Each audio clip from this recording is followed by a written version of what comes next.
The VIP arrival terminal at JFK is a sea of flashbulbs. Siwoo, the Ice King of the Ju-1 Syndicate, stands with a cold, practiced smile. Beside him is Soo-jin, draped in diamonds, her father, the powerful Justice, standing behind them like a monument to corruption. This engagement is the wedding of the century. The crowd parts. A woman walks through the gate with the grace of a queen and the eyes of a soldier. Chai-rin. She's stunning in a tailored cream suit with gold adinkra cufflinks catching the light. But it's not her beauty that stops Siwoo's heart, it's the two toddlers holding her hands. A boy and a girl, barely 4 years old, with his exact sharp, intimidating gaze. The cameras pivot. Soo-jin goes ghostly pale, staring at the twins, then at Siwoo, then back. The resemblance is undeniable. Chai-rin stops 3 feet from the man who broke her heart 5 years ago. She doesn't scream. She doesn't cry. She simply says, "I heard you were starting a new family, Siwoo. I thought you should meet your old one first. Please, before we begin, I'd love to know where you are watching from? Drop your country or city in the comments because my mum literally doesn't believe people will actually listen or watch my stories. She thinks I'm just typing into the void. Please subscribe, like, and share to help the algorithm show this video to more people." The cold, sterile air of the JFK terminal felt like it was freezing the blood in Siwoo's veins.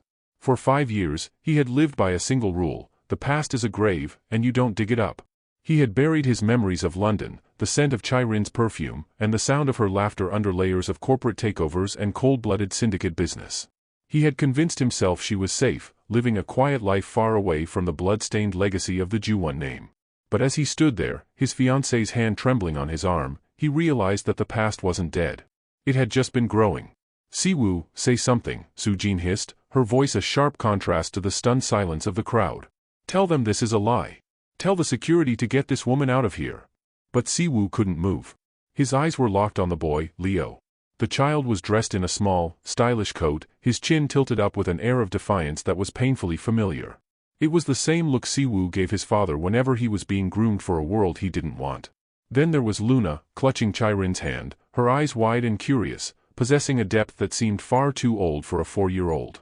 They weren't just children, they were a mirror, reflecting a life Siwoo had traded for power. Chai-rin stepped forward. Every click of her heels on the marble floor sounded like a gavel striking a desk. She stopped in front of him, her presence commanding and regal. "You look like you've seen a ghost, Siwoo," she said. Her voice was steady, but there was an edge to it, a jagged blade of resentment honed by years of silence. "Or perhaps you're just surprised that I'm still breathing. Your father's men were quite thorough in London. They told me you had signed the order yourself to clean up your loose ends before the wedding." The accusation hit Siwoo harder than any physical blow. He felt a surge of nausea. He had never signed such an order. He had paid millions to a private security firm just to ensure no one ever bothered her. If his father had sent hitmen, it meant the old man had been lying to him for half a decade. It meant his father had tried to murder his own grandchildren. "I didn't," Siwoo managed to rasp, his voice sounding foreign to his own ears. I didn't know, Chai-rin." "You didn't know because you didn't care to look," she countered. She glanced at Soo-jin, who was looking at the twins with a mixture of disgust and terror. "Is this your new life, Siwoo? A political merger wrapped in a white dress? She looks pale. Perhaps the reality of your ghosts is a bit too much for her refined tastes." Soo-jin finally snapped. She stepped toward Chai-rin, her face twisting into a mask of arrogance. "I don't know who you think you are, but you can't just show up here with 2 bastards and claim a piece of this family. This is a disgrace. Siwoo is a Ju-1, and I am the daughter of a Supreme Court justice. We can have you locked in a cell before your luggage hits the floor." Chai-rin didn't flinch. She leaned in, her voice dropping to a whisper that felt like a death sentence. "Call your father, then. Tell him that the Ju-1 heirs are on American soil. I'm sure he'd love to explain to the press why his future son-in-law has a secret family he tried to bury. Do you think your refined reputation can survive a scandal this deep?" Siwoo saw the paparazzi closing in, their lenses zoom-focusing on the twins' faces. The Ice King persona snapped back into place, but this time, it was driven by protection, not pride. He turned to his right-hand man, Sung-ho, who was already standing by with a grim expression. "Sung-ho, clear the terminal. I want every camera card confiscated. If a single photo of these kids hits the internet, I'll burn the network to the ground. Get the armored SUV to the VIP exit. Now." Siwoo grabbed Chai-rin's arm, not with the violence of a captor, but with the desperation of a man drowning. "We're leaving. Now. You wanted to meet their father? Fine. But you're doing it on my ground. As they were ushered through the back corridors of the airport, the twins huddled close to Chirin. Leo looked up at Siwoo, his small brow furrowed. "Are you the man from the pictures?" he asked, his voice small but clear. Siwoo felt a crack in his heart so wide he thought he might actually bleed out. He couldn't answer. He didn't know if he was that man anymore. He was a tycoon, a mafia heir, a cold-blooded strategist, but he didn't know how to be a father. They reached the SUV, and as the heavy doors thudded shut, the noise of the world was replaced by a suffocating silence. Siwoo sat in the front seat, staring at the dash. Behind him, he could hear the twins whispering to Chirin in French, a language they must have learned in London to keep their conversations private. It was another reminder of how much he didn't know. "Where are we going?" Chirin asked, her hand protectively around Luna's shoulder. "The penthouse," Siwoo replied, not looking back. "It's the only place in the city that is bulletproof and media-proof." "I'm not staying in your house, Siwoo. I'm staying in a hotel." "A hotel is a shooting gallery for my father's men," Siwoo growled, finally turning around to look at her. His eyes were dark, filled with a terrifying mixture of guilt and fury. "You came back to New York because you said it wasn't safe. You were right. But the moment you stepped off that plane, you entered a war zone. You're staying with me because if you're under my roof, they have to go through me to get to them. And trust me, Chirin, no one wants to go through me right now." As the vehicle roared toward Manhattan, Siwoo watched the city lights blur into streaks of neon. He had spent his life running from the ghost of his past, only to realize that the ghost had followed him home, and she had brought his future with her. The Ju-1 penthouse was a masterpiece of cold, unyielding luxury. Perched atop an 80-story skyscraper, it was a world of white marble, brushed steel, and glass walls that looked out over a city that never slept. But as Chirin stepped into the foyer with the twins, the space didn't feel like a home. It felt like a high-tech fortress. The twins, Leo and Luna, were overwhelmed. After a life spent in a modest, warm apartment in London filled with books and colorful rugs, this place felt alien. Leo wandered toward the massive windows, his eyes wide as he looked at the cars below that looked like glowing ants.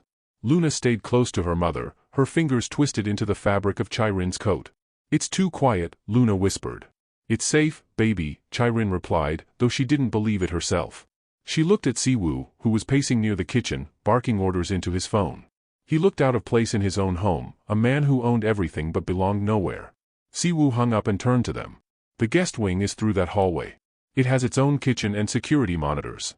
Sung-ho will be stationed at the main door. My office is off limits. Do you understand?" Chirin scoffed, crossing her arms. "Still setting boundaries, Siwoo? After I just survived an assassination attempt in London because of your family name, you're worried about me touching your desk? I'm not here to steal your secrets. I'm here to keep my children alive. If you wanted a warm welcome, you picked the wrong man," Siwoo snapped. He stepped closer, the moonlight from the windows catching the sharp angles of his face. "I am trying to keep a lid on a scandal that could trigger a civil war in the syndicate. My father is already calling emergency meetings. Soo-jin's father is threatening to have the police raid this building. I have to manage the fallout while keeping 2 toddlers off the radar." He looked at the twins, and his voice softened by a fraction. "They need to eat. I'll have the chef prepare something." "They like pasta," Chirin said, her voice weary. "And don't bother with the chef. I'll cook for them. They don't need another stranger in a uniform staring at them." The next few hours were a dance of awkward tension. Siwoo retreated to his office, but he couldn't focus. He kept looking at the security feeds. He watched Chirin in the kitchen, moving with a practiced ease that made his heart ache. She looked so natural in a space that was designed to be artificial. He saw Leo and Luna sitting at the marble island, their small voices carrying through the intercom. They were laughing about something, a sound that hadn't been heard in this penthouse since the day the construction was finished. Around midnight, a chime echoed through the apartment. Siwoo's blood ran cold. No one was supposed to have access. He moved toward the door, hand hovering near the weapon hidden under the console table, but the monitor showed a face he recognized all too well. It was Soo-jin. She wasn't screaming or crying anymore. She was dressed in a sleek, black cocktail dress, her makeup perfectly redone. She looked like a woman who had come to negotiate. Siwoo opened the door. "What are you doing here, Soo-jin? I told you the gala was cancelled." "I'm your fiancée, Siwoo. I don't need an invitation to my future home," she said, pushing past him. She walked into the living room and stopped when she saw Chirin sitting on the sofa, reading a book to the twins. Soo-jin's eyes flashed with a venomous light, but she kept her voice sweet. "Oh, look at this. A little family reunion. How charming." She walked toward the sofa, her heels clicking like a countdown. "I brought some toys for the little ones. I figured since their mother is so busy being a surprise guest, she might have forgotten that children need entertainment. Chirin stood up, placing herself between Sujin and the children. We don't want your gifts. And we don't want your company. Leave. Sujin laughed, a cold, tinkling sound. You have a lot of nerve for someone who is one phone call away from being a national security threat. My father is a justice, darling.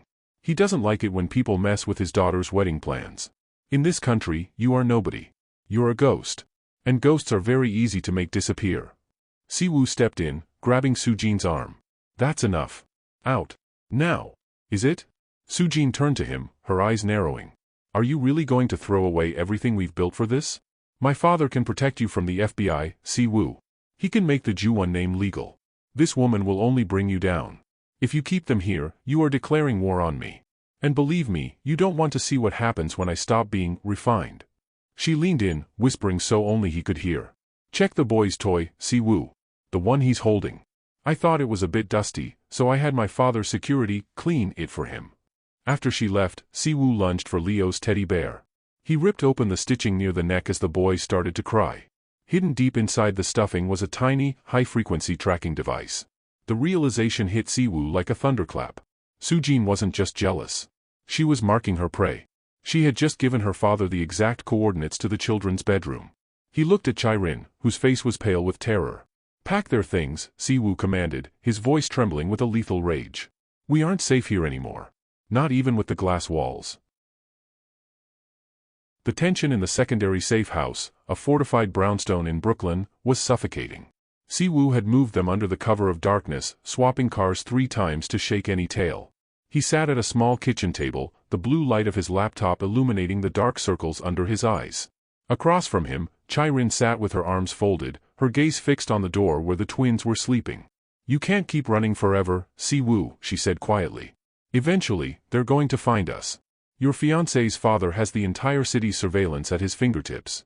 I'm not running, Siwoo replied, his voice raspy. I'm positioning. But before I make my move, I need to know something.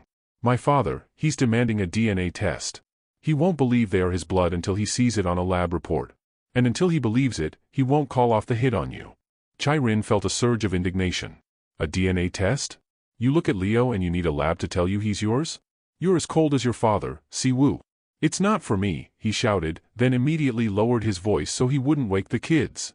I know they're mine. I knew the second I saw them. But in the syndicate, blood is a legal currency. If the test is positive, they become untouchable under the family code. My father can't kill his own heirs without losing the support of the other elders. It's the only shield I can give you right now. Chirin looked at him for a long time, searching for a sign of the man she used to love. Fine. Do the test. But I want it done by a private doctor I choose. I don't trust your family's tamed physicians. The next day, a private medical team arrived. They took the samples in silence. For the next 12 hours, the brownstone was a pressure cooker. Siwoo stayed in the library, drinking whiskey and staring at the wall, while Chirin paced the halls. Every time the floorboard creaked, they both jumped, expecting a SWAT team or a Mafia hit squad to come through the windows. In the middle of the night, while they were waiting for the results, the power in the house flickered and died. Siwoo was on his feet in a second, his gun drawn. He moved to the hallway, his heart hammering against his ribs. Chirin, get the kids into the basement. He saw a shadow move near the back window. He fired once, a warning shot, and the shadow vanished. But it wasn't a full-scale raid, it was a psychological strike. A brick was thrown through the front window, wrapped in a newspaper. Siwoo picked it up. The headline was a fabricated story about Chirin, calling her an international kidnapper and an extortionist. There were photos of her in London, edited to make her look like she was part of a criminal ring. The justice was already using the media to destroy her reputation before they moved in for the kill. He heard Chirin sobbing in the hallway. He went to her, finding her huddled on the floor with the twins. They're going to take them, Siwoo. They're going to make me look like a monster so they can take my babies and put me in a cage. Siwoo knelt beside her. For the first time in 5 years, he reached out and pulled her into his arms. He felt her body shaking against his, the warmth of her breath on his neck. I won't let them, he whispered. I'll burn this entire city to the ground before I let them touch you. Why didn't you come for us? She asked, her voice broken. In 5 years, why didn't you just look for me? Siwoo closed his eyes, the guilt washing over him. I thought I was saving you. My father told me if I ever contacted you, he'd have the boat you were on intercepted. I lived in a world where my love was a death sentence for you. I thought if I became the boss, if I took everything from him, I could finally come find you as a free man. I was trying to build a kingdom for you, Chai-Rin. I just didn't realize I was building it on a graveyard. The moment was interrupted by a ping on Siwoo's phone. The DNA results had arrived. He opened the file, his hand shaking. 99.9% match. The bloodline was confirmed. He immediately forwarded the report to his father and the syndicate elders. It's done, he said, his voice cold and determined. The shield is up. Drop a fire symbol in the comments if you think Siwoo is making the right move. Let's continue. But as the sun began to rise over Brooklyn, a new message arrived. It was a video from Soo-Jin. She was standing in a room that looked like a high-tech monitoring station. Behind her, on a dozen screens, were live feeds of the brownstone they were hiding in. Congratulations on the heirs, Siwoo, she said, her smile like a razor blade. But my father just signed an emergency order for the children's protection based on the criminal environment they are currently in. The police are 5 minutes away. And since you're a known flight risk, they have orders to use whatever force is necessary. Siwoo looked at Chai-Rin, then at his children. The DNA test wasn't a shield, it was an invitation for the law to step in. He realized then that he couldn't play by the rules anymore. To save his family, he had to become the very thing Chai-Rin feared most. He had to become the boss. The sirens began as a distant wail, growing louder until they felt like they were screaming inside Siwoo's skull. Outside the Brooklyn brownstone, red and blue lights danced against the brick walls. Through the reinforced shutters, Siwoo could see the silhouette of tactical teams moving into position. This wasn't a standard police call, this was a surgical strike by the Justice's personal task force. They're here, Chai-Rin whispered, her voice trembling. She was holding Luna so tightly the child began to whimpering. Leo stood by his mother's side, his small fists clenched, his eyes wide with a terrifying understanding of the situation. Sung-ho! Siwoo roared. I'm here, boss. We have the back exit clear for now, but they've blocked the street with armored vans. They're calling for you to come out with the children, Sung-ho said, his hand on his rifle. Siwoo looked at Chai-Rin. The fear in her eyes was being replaced by a cold, hard anger. She looked at the man she once loved and saw him standing there, armed and ready for war. This was the life she had tried to run from. This was the Mafia prince in his natural habitat. I have to go out, Siwoo said. No. They'll take you. They'll take the kids. Chai-Rin cried. I'm not going out to surrender, Siwoo said, his eyes glowing with a dark, predatory light. I'm going out to show them whose city this really is. He turned to Sung-ho. Take them through the basement tunnel to the laundry van. Do not stop for anything. If a cop gets in your way, you don't talk, you move. I'll buy you 10 minutes. Siwoo walked to the front door. He didn't take his gun. He took his phone. As he stepped out onto the stoop, a dozen laser sights settled on his chest. A voice through a megaphone commanded him to put his hands up. Siwoo stood there, unmoving, looking directly into the floodlights. He didn't look like a criminal being caught, he looked like a judge delivering a sentence. He held up his phone and pressed a single button. Suddenly, every siren in the street cut out. The floodlights flickered and died, plunging the block into darkness. From the shadows of the surrounding buildings, 30 black SUVs pulled out, flanking the police line. 100 men, dressed in the dark suits of the Ju-1 syndicate, stepped out. They didn't fire, they simply stood there, an overwhelming wall of muscle and firepower that made the tactical team look like children playing soldier. Tell the Justice, Siwoo shouted into the night, his voice carrying through the silence, that his authority ends at my property line. If a single one of your men takes a step toward this house, I will release the bank records of every officer on the scene. I know who pays your mortgages. I know whose charity funds pay for your kids' private schools. You aren't here for the law. You're here for a paycheck. And I pay better than he does. The lead officer hesitated. He looked at the syndicate soldiers, then at his own men. He knew Siwoo wasn't bluffing. In New York, the Ju-1 family didn't just have money, they had the black books on every person with a badge. While the police were frozen in the standoff, Siwoo's phone pinged. A message from Sung-ho, the package is away. We're in the clear. Siwoo let out a breath he didn't know he was holding. He looked at the commanding officer and smirked. You have 5 minutes to clear my street before I start making phone calls to the Internal Affairs Bureau. Go home. He turned and walked back into the house, slamming the door. But the victory felt hollow. He walked into the empty living room where Chai-Rin and the twins had been just minutes ago. The house felt like a tomb. He realized that to save them, he had to push them further into the darkness. He drove to the rendezvous point, a secure warehouse on the New Jersey docks. When he walked in, he found Chai-Rin sitting on a crate, her face buried in her hands. The twins were asleep in the back of the van. "We can't live like this, Si-woo," she said, looking up at him. Her eyes were red-rimmed. "You just declared war on the NYPD. How long until they come back with a bigger army? How long until one of those bullets doesn't miss?" "I'm ending it," Si-woo said. "I'm going to see my father. He's the only one who can stop the justice. I have to make a deal." "A deal with the devil?" Chai-rin stood up, her voice rising. "He tried to kill us. And you want to go back to him?" "I'm not going back to him as a son," Si-woo said, his voice cold and flat. "I'm going back to him as the man who is going to take his throne. Stay here with Sung-ho. If I'm not back by sunrise, there's a plane waiting at Teterboro. The pilot has coordinates for a safe house in Europe. Take the kids and never look back." He walked away before she could respond. He couldn't stay. If he stayed, he would lose his nerve. He would want to just take them and run, but he knew the Mafia didn't let people run. To be free, he had to kill the ghost of his father once and for all. The Ju-won estate in Westchester was a monument to old-world brutality disguised as new-world luxury. Si-woo drove through the iron gates, past the armed guards who bowed to him with a fear that made his skin crawl. He walked into his father's study, the smell of expensive cigars and ancient grudges thick in the air. The great chairman sat behind his mahogany desk, a glass of 30-year-old scotch in his hand. He didn't look like a man who had just tried to orchestrate a kidnapping. He looked like a man who was bored. "You're late," the chairman said. "The justice has been calling me for an hour, complaining about your hooligans in Brooklyn. You've made quite a mess, Si-woo." "The mess is yours, father," Si-woo said, standing in front of the desk. "You told the justice where we were. You tried to use the law to steal my children because you knew you couldn't do it with your own men." The chairman smiled, a slow, yellowed grin. "I used the tools available to me. Those children are Ju-wons. They do not belong in a Brooklyn basement with an African girl who has no concept of our history. They belong here. They need to be trained. They need to be hardened. They are 4 years old." Si-woo roared. "They need a mother. They need a father who doesn't look at them as assets." "I'm done, father. I'm done with the syndicate, and I'm done with you. You think you can just leave?"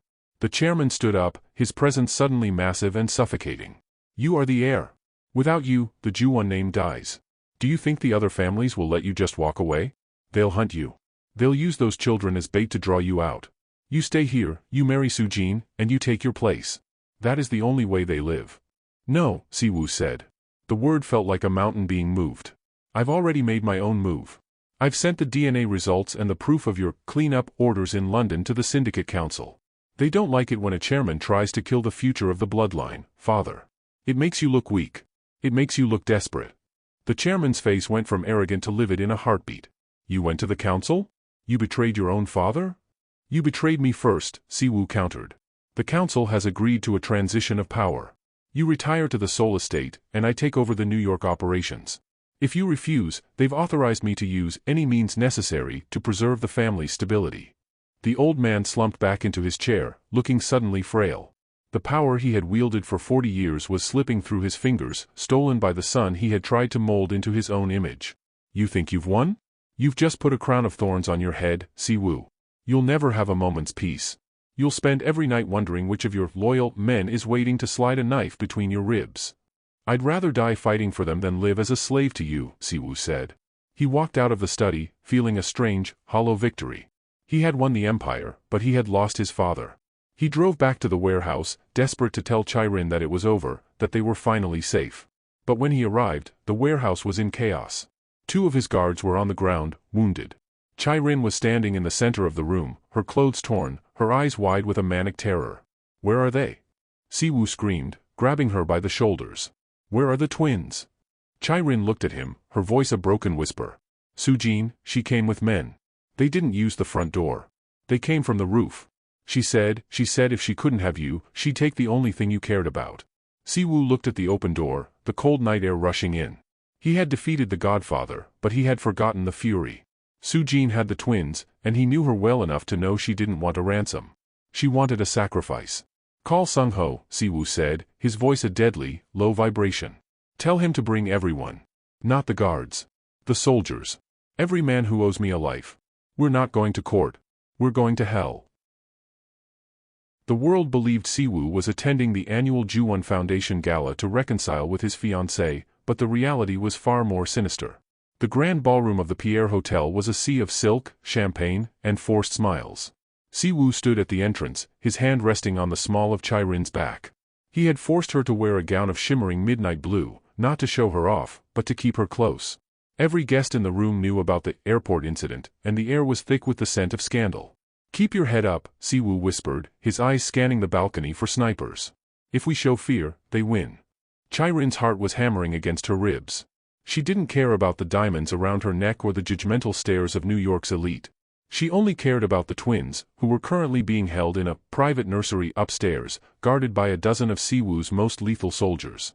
This gala was a trap, and she was the bait. Soo-jin appeared from the crowd, looking like an angel in white lace. She approached them with a glass of champagne in each hand, her smile hitting her eyes for the first time in days. "Siwoo, darling. Chai-Rin. I'm so glad you could make it. I thought we should toast to a new beginning. For the sake of the children, of course." She handed a glass to Chai-Rin. Siwoo's hand tightened on Chai-Rin's waist.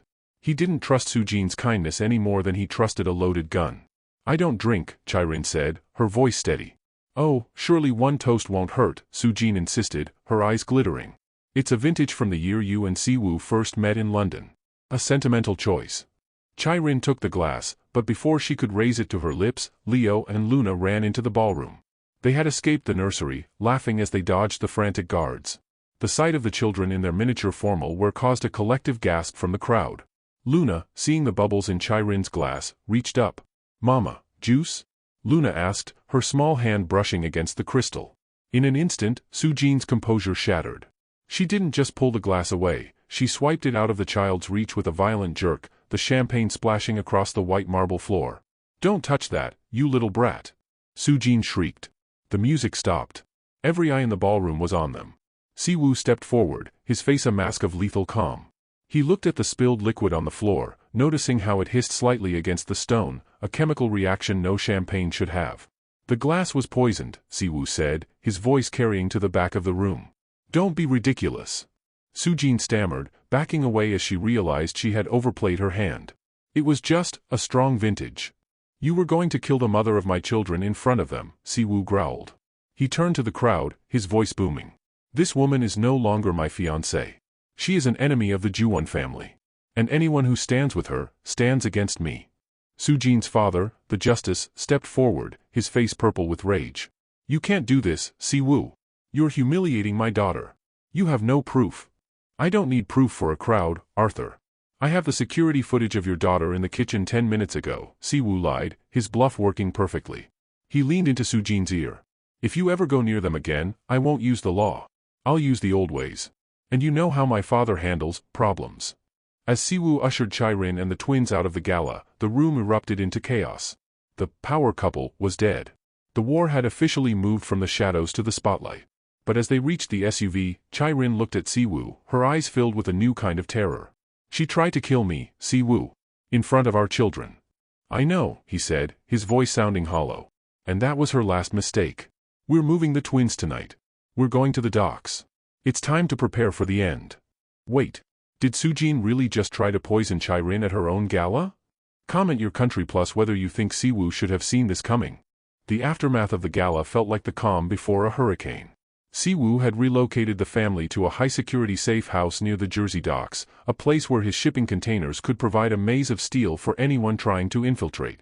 He was working around the clock, dismantling Soo-jin's father's assets, but he had grown arrogant. He thought he had broken Soo-jin's spirit.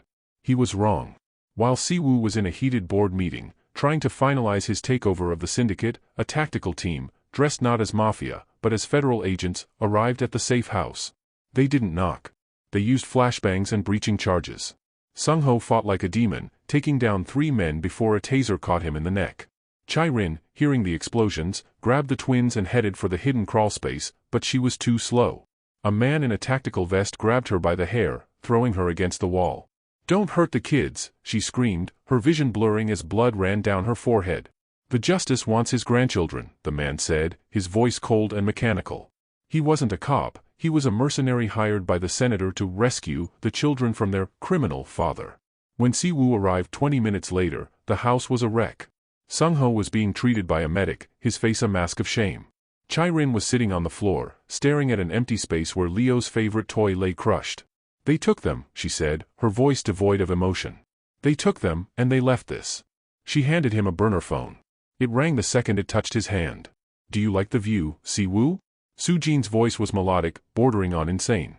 I have them at the old Ju-won shipyard. Pier 42. My father has already signed the papers for an emergency adoption. By tomorrow morning, they will be sterling Ju-wons, and you will be a fugitive for resisting arrest and endangering minors. If you touch a hair on their heads, Soo-jin, I will make sure you pray for death, Si-woo rasped. Oh, I'm not going to touch them, she laughed. But my father's men are very jumpy. If you show up with your soldiers, things might get messy. Come alone. Or don't come at all.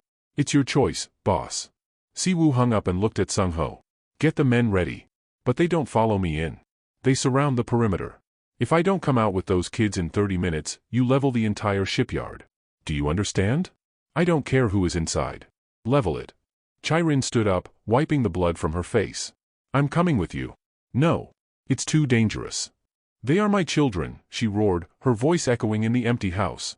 You've spent 5 years playing God with our lives, Si-woo. You don't get to tell me where I belong anymore. I'm going. Either I go with you, or I go alone.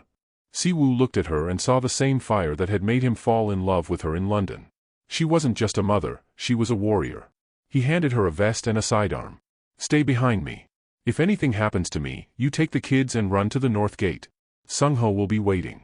As they drove toward the docks, the New York skyline looked like a jagged tooth against the night sky. Si-woo realized that his father was right about one thing, the crown of thorns was heavy. But he wasn't wearing it for the Empire. He was wearing it for them. Pier 42 was a graveyard of rusted iron and salt-stained concrete. The fog rolled off the Hudson River, thick and cold, obscuring the rows of shipping containers that towered like monoliths. Si-woo and Chirin moved through the shadows, their footsteps silenced by the damp ground. Every muscle in Si-woo's body was coiled like a spring. He could feel Chirin's presence behind him, her breathing shallow but steady. Wait, Si-woo whispered, pulling her behind a stack of wooden crates. 2 guards patrolled the entrance to the main warehouse, their rifles held in a relaxed but ready position. These weren't the Justice's usual security, they were high-level mercenaries from the Seoul underworld, men Si-woo's father had likely loaned to the Justice to ensure the job was done. It was the ultimate betrayal. His father was helping his enemies kidnap his own blood. I'll take the one on the left, Si-woo murmured. When I move, you stay low. Si-woo moved with the silence of a predator.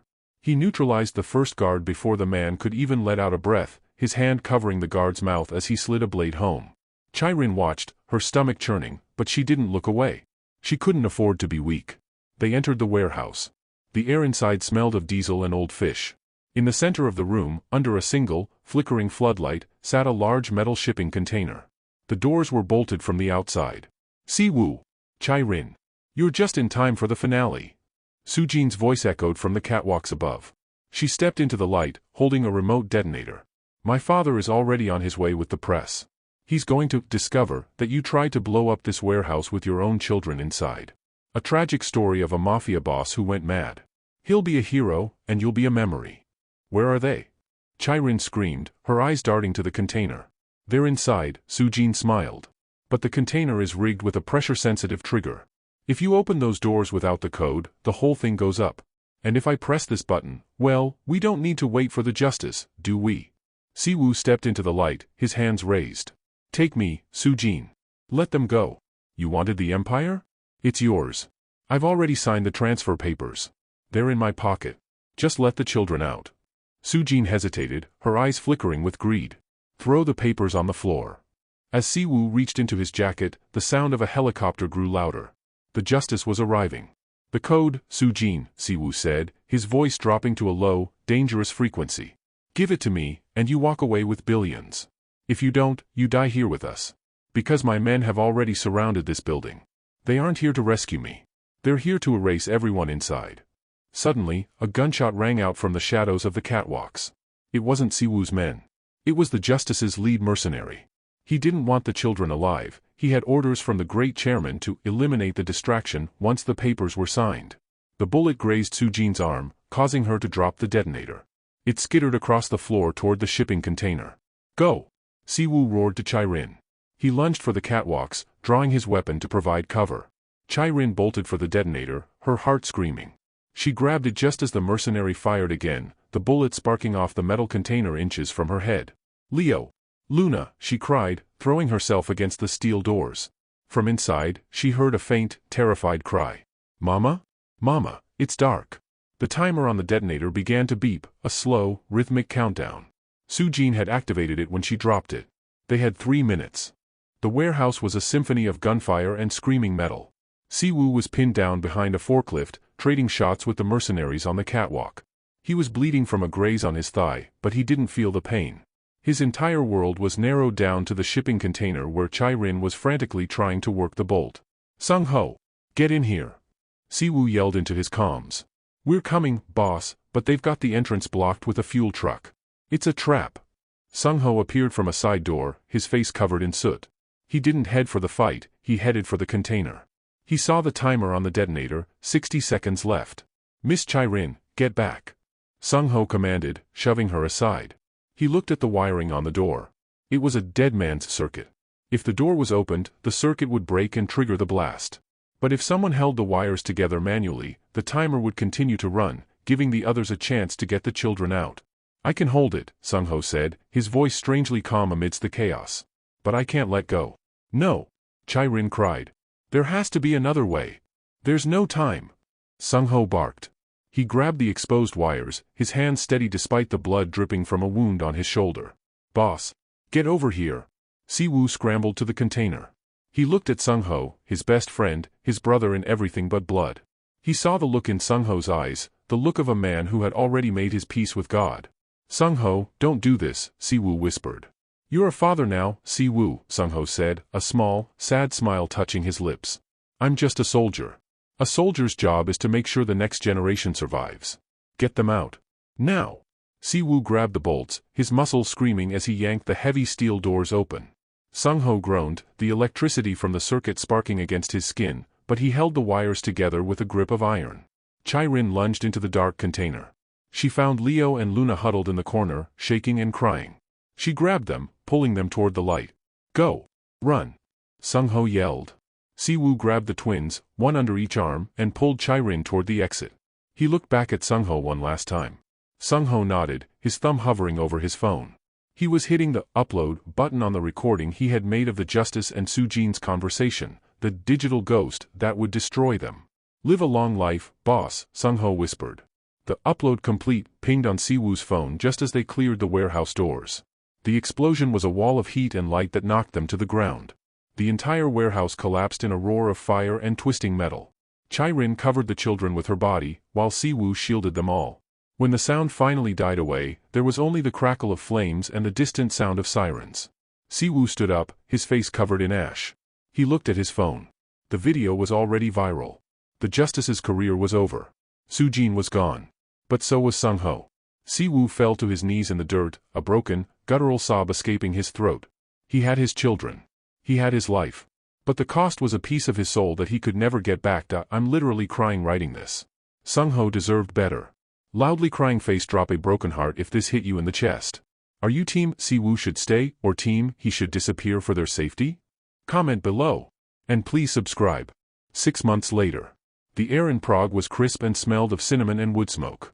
It was a world away from the glass towers of Manhattan and the blood-soaked docks of New Jersey.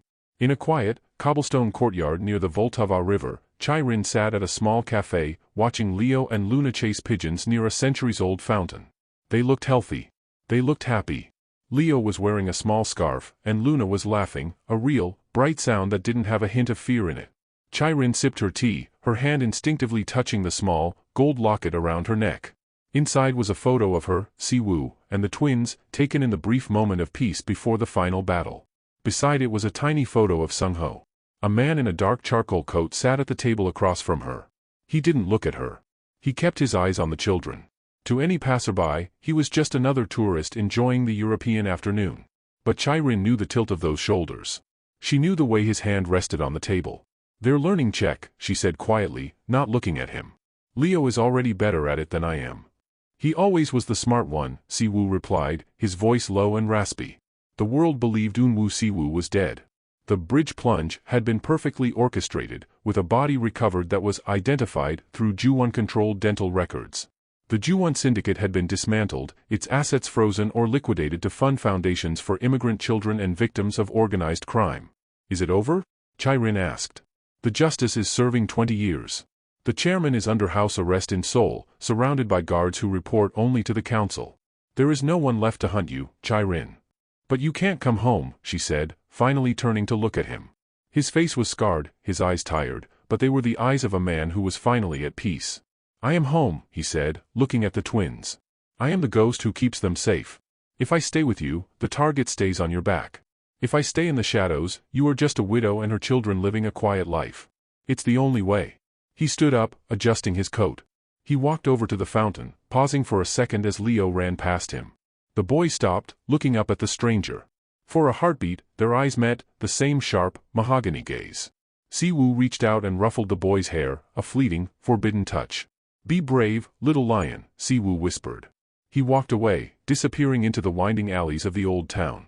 He didn't look back. He couldn't. Chai-Rin watched him go, her eyes welling with tears. She knew that every month, a new deposit would appear in her account.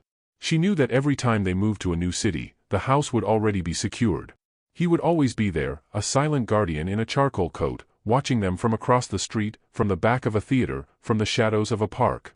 She stood up and called to the children. Leo. Luna. It's time to go. They ran to her, their small hands slipping into hers.